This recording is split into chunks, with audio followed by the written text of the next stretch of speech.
Acrobat's optical character recognition, or OCR, will turn that scanned document into written letters, making it possible to search the documents. Alright, so now you have hundreds or thousands of documents. What to do next? Analyzing documents is time-consuming and painstaking work.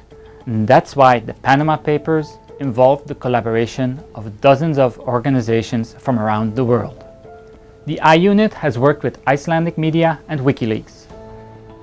There are many tools on the internet that will make working with documents easier. Many of them require technical knowledge. One that does not is DataShare, which is developed by the International Consortium of Investigative Journalists, or ICIJ. DataShare will mine text files, spreadsheets, images, and many other types of documents for information. It will find numbers and other data points for you. In addition, it has a powerful search option, allowing you to look for anything that you want.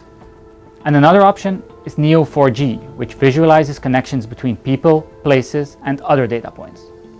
Neo4j is a database.